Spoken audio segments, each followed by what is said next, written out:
पुढच्या आपल्या गोष्टीचं नाव आहे अध्याय 23वा, संभ्रमाचे गोदान. बहीण बेपत्ता झाली, त्यामुळे तो संभ्रम बाळ खूपच शोक करू लागला. गावकऱ्यांनी कशीबशी त्याची समजूत घातली. नंतर थोड्याच दिवसांनी तो आपला पूर्वीचा ताक विकून पोट भरण्याचा धंदा करू लागला. ह्या बहीण भावाच्या अनाथपणे सोडून गेलेला तो नारायण तीर्थयात्रा करीत भटकत 12 वर्षे फिरला आणि एके दिवशी अचानक आपल्या गुरुगृही परत आला. संभ्रमाने प्रथम त्याला ओळखलेच नाही, पण नारायणाने त्याला बाळपणीची ओळख दिली, माता पित्यांची आठवण दिली. तेव्हा गळ्यात गळा घालून संभ्रम खूप रडला. बहीण बेपत्ता झाल्याचे संभ्रमाने सांगितले. तेव्हा नारायणाला वाईट वाटले, पण त्याला तिचे विधिलिखित माहीत होते, म्हणून त्याने संभ्रमाला धीर दिला आणि सांगितले, तू काही काळजी करू नको, आपण तिला शोधू. मग दोघांनी गायचे दूध घेतले आणि ते गप्पा गोष्टी करीत रात्री शांत झोपले. रात्री नारायणाच्या मनात एक विचार आला.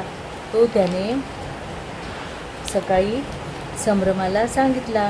नारायण म्हणाला, बाळा, आत्ता अधिक महिना आला आहे. या महिन्यात स्नान, दान, व्रत, नियम केल्याने पुण्य मिळते आणि आपले मनातील हेतू पूर्ण होऊन सुख शांती मिळते. तर तू आता उद्या गोदानाचे पुण्य मिळवून सुखी हो. गोदान म्हणजे? संभ्रमाने विचारले. तेव्हा नारायण म्हणाला, गोदान म्हणजे ही तुझी गाय तू दान देऊन टाक आणि त्यावर दक्षिणा म्हणून तुझ्याजवळ जे काही द्रव्य असेल ते दान दे. अधिक महिन्यात हे असे गोदान करणे हे महान पुण्यकर्म आहे. उद्या सकाळीच गंगा स्नान करून ये. सत्पात्री ब्राह्मणाला ही गाय दक्षिणेसह दान दे. ते खरं, पण गुरु, ही माझी गाय मी देऊन टाकल्यावर माझा ताक विक्रीचा व्यवसाय आणि उदरनिर्वाह याची सोय कोण करणार? संभ्रमाने विचारले. नारायण म्हणाला, तू त्याची चिंता करू नकोस. त्या पुरुषोत्तम देवाला भक्ताची काळजी असते. तो परमेश्वर किडामुंगीपासून हत्तीपर्यंत सर्व प्राण्याची काळजी घेतच असतो. तू हे गोदान कर, त्या पुण्याईने तुझे कल्याणच होईल बघ. मी सांगतो तसे कर. मग तो संभ्रम बाळ दुसऱ्या दिवशी सकाळीच गंगा स्नान करून आला आणि त्याने यथाविधी आपल्या त्या गायीचे दान दिले. झाले. तो संबंध दिवस ते दोघे उपाशीच राहिले. रात्री पाणी पिऊन तसेच झोपले. दुसऱ्या दिवशी नारायण पहाटेच उठला, गंगेवर गेला. स्नान करून त्याने पुरुषोत्तमाचे ध्यान केले. नेमके त्याच वेळी नारद मुनी तेथून चालले होते. त्यांनी त्या ध्यानस्थ नारायणाचे मनोगत जाणले, संभ्रम बाळाची परिस्थिती जाणली आणि थेट ब्रह्मलोकात जाऊन त्याची भेट घेतली. नारद म्हणाला, तात, तुम्ही या संभ्रमाचे विधिलिखित जे लिहून ठेवले ते आता खोटे ठरत आहे, कारण त्याने आपली गाय दान देऊन टाकली आणि आता ताक विक्री करून उदरनिर्वाह करण्याचे काम बंद पडले आहे. ब्रह्मदेवानी अंतर्ज्ञानाने तो प्रकार जाणून घेतला आणि म्हणाले, नारदा, या संभ्रम बाळाला तो नारायण म्हणजे पक्का गुरु भेटला आहे. त्याने ब्रह्मलिखित खोटे पाडण्याची तो डाव रचला आहे, पण मीही माझा लेख खोटा पडू देणार नाही. तू हा चमत्कार पाहतच राहा. मग तिसऱ्या दिवशी ब्रह्मदेवाने एका शेतकऱ्याचे रूप घेतले. बरोबर 10 चांगल्या गायी घेऊन तो त्या संभ्रमाच्या दारी गेला. म्हणाला, बाळा, तुझ्या वडिलांनी या 10 गायी माझ्याकडे ठेवल्या होत्या, त्या तू आता सांभाळ. या दुभत्या गायी घे आणि तुझा उदरनिर्वाह चालव. तो प्रकार पाहून संभ्रमाला नवल वाटले. त्याने आपला गुरुकडे नारायणाकडे पाहिले आणि त्याची संमती घेऊन 10 गायी ठेवून घेतल्या. झाले. पुन्हा संभ्रमाचा तो ताक विक्रीचा धंदा जोरात चालला.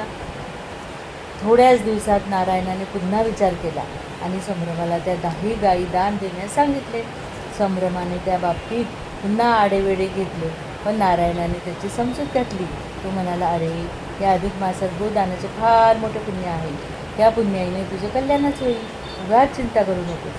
पुरुषोत्तमाला साऱ्यांची काळजी आहे. तू उद्याच हे 10 गायीचे दान करून टाक. गुरुची ती आज्ञा मानून संभ्रमाने त्या 10 गायी दुसऱ्या दिवशी यथाविधी दान देऊन टाकल्या व दक्षिणा म्हणून जवळचे सारे द्रव्य देऊन टाकले. झाले. पुन्हा त्या दोघांना उपवास. मग चित्रगुप्ताने ब्रह्मदेवाला तो प्रकार सांगितला. चित्रगुप्त म्हणाला, ब्रह्मदेवा, तुमचे विधी लिखित खोटे ठरत आहे. त्या संभ्रम बाळाने 10 गायी दान देऊन त्याचा ताक विक्रीचा धंदा बंद पडला. उदरनिर्वाह आता कशावर चालणार? गोदानाचे पुण्य त्याच्या जमा बाजूवर वाढले आहे. ब्रह्मदेवाने अंतर्ज्ञानाने सारा प्रकार जाणून घेतला. संभ्रम बाळाला नारायण पक्का गुरु भेटला. त्याने माझे विधी लिखित खोटे पाडण्याचा हा डाव रचला आहे, पण मी काही कमी नाही असे म्हणून ब्रह्मदेवाने काय केले? दुसऱ्या दिवशी 100 चांगल्या सवत्स धेनू घेऊन सावकाराच्या वेशात तो संभ्रमाच्या दारी आला. म्हणाला, बाळा, तुझ्या वडिलांनी माझ्याकडे या गायी ठेवल्या होत्या. वाढत वाढत त्याची संख्या 100 झाली. आता माझ्याच्याने या गायी सांभाळणे होत नाही, म्हणून ही ठेव मी परत करीत आहे. तू या 100 गायी घे आणि रस विकून तुझा उदरनिर्वाह चालव. संभ्रमाने आपल्या गुरुकडे पाहिले. त्याची संमती घेऊन त्याने त्या 100 गायी ठेवून घेतल्या. झाले. त्याचा तो ताक विकून उदरनिर्वाहाचा धंदा अगदी जोरात चालला.